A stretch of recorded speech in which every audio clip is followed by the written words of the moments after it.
In an article called Beethoven and the Gifts of Silence, author Cal Newport writes this.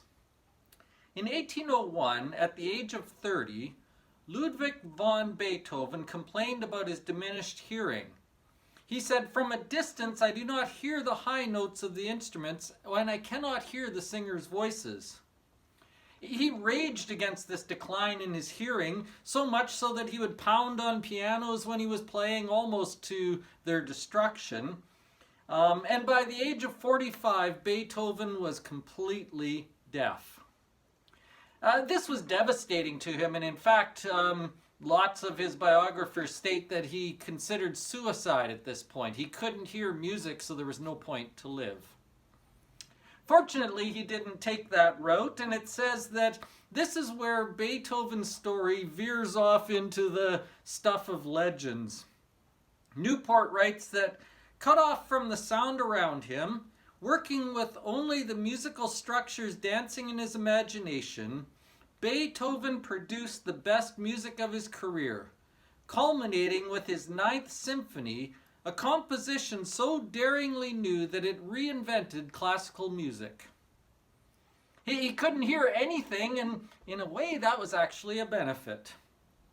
He continues to write and says, "It seems a mystery that Beethoven became more original and brilliant as a composer in inverse proportion to his ability to hear, but maybe that's not so surprising.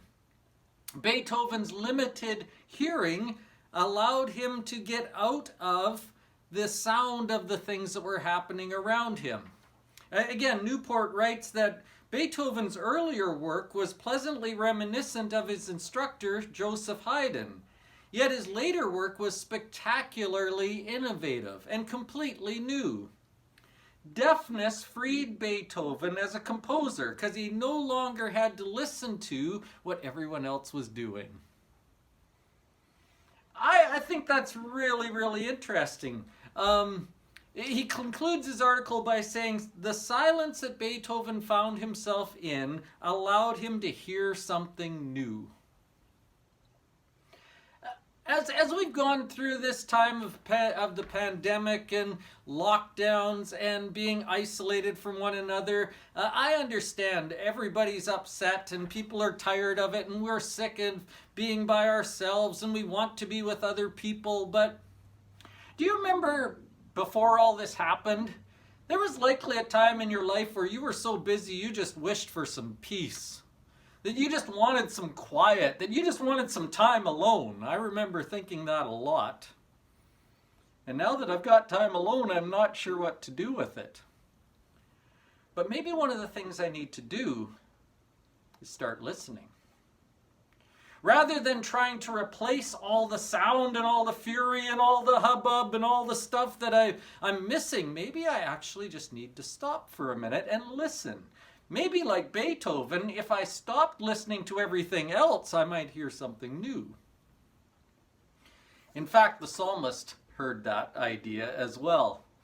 In a very familiar passage in Psalm 46 verse 10, the Lord calls out and says, "Be still and know that I am God."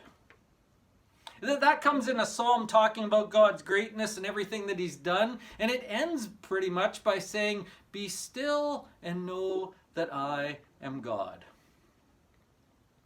I wonder if that implies that when we're running around and running our own lives and making a pile of plans and doing everything we want to do, I wonder if that running around and not being still clouds us from remembering that the Lord is in charge and that he's looking after us and that everything's okay and that he's the powerful one. We start to think we are.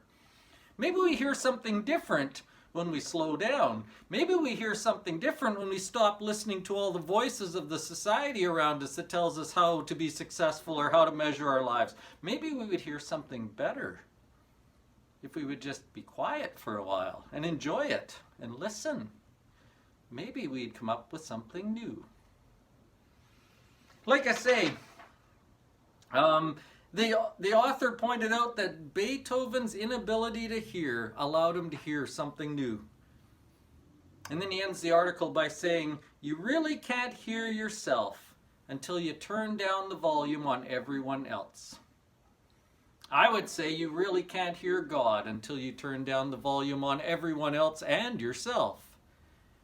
We need some silence, and maybe we can take advantage of this time to not only get through it, but to get through it better and come out on the other side better people.